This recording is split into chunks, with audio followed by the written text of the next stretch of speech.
सोचो, सड़क पर चली दो गोलियां और उनकी आवाज सिर्फ एक शहर तक सीमित नहीं रही, वो पूरी दुनिया में गूंज गई। हाँ, बिल्कुल ऐसा ही वर्ल्ड वॉर 1 में हुआ। 1914 में शुरू हुई ये जंग 1918 तक चली और देखते ही देखते 30 से ज्यादा देश इस आग में कूद पड़े। इस लड़ाई में लगभग 1 करोड़ 60 लाख लोग अपनी जान खो बैठे, सोल्जर्स भी, आम लोग भी। शहर उजड़ गए, एम्पायर्स टूट गए और दुनिया का पावर बैलेंस हमेशा के लिए बदल गया। लेकिन असली सवाल यही है, क्या सिर्फ एक गोली से इतनी बड़ी जंग शुरू हो सकती है, या उस गोली के पीछे सालों से जमा हुआ गुस्सा और गलत फैसले छुपे हुए थे?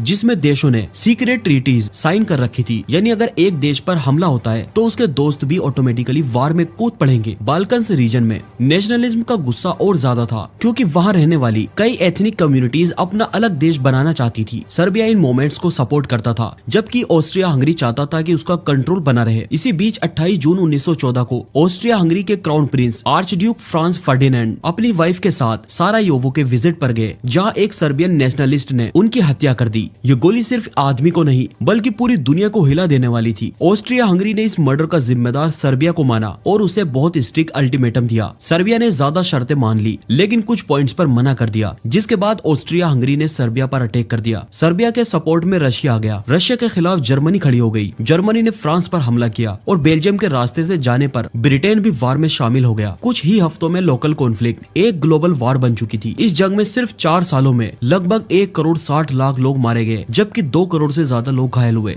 इस वार के बाद यूरोप के बड़े empires, Germany, Austro Hungarian empire, Ottoman empire और रशियन एम्पायर, या तो टूट गए या बहुत कमजोर हो गए। 1919 में ट्रीटी ऑफ वर्साई के जरिए जर्मनी को बहुत ज्यादा पनिश किया गया, जिससे फ्यूचर में और ज्यादा प्रॉब्लम्स पैदा हुई। वर्ल्ड वॉर 1 ने दुनिया को ये सीख दे दी कि जब पावर का घमंड, ब्लाइंड नेशनलिज्म और डिप्लोमेसी की फेलियर एक साथ आ जाती है तो उसका नतीजा सिर्फ एक रीजन नहीं बल्कि पूरी दुनिया भुगतती है। और यही गलती आगे चलकर वर्ल्ड वॉर 2 की बुनियाद बन गई।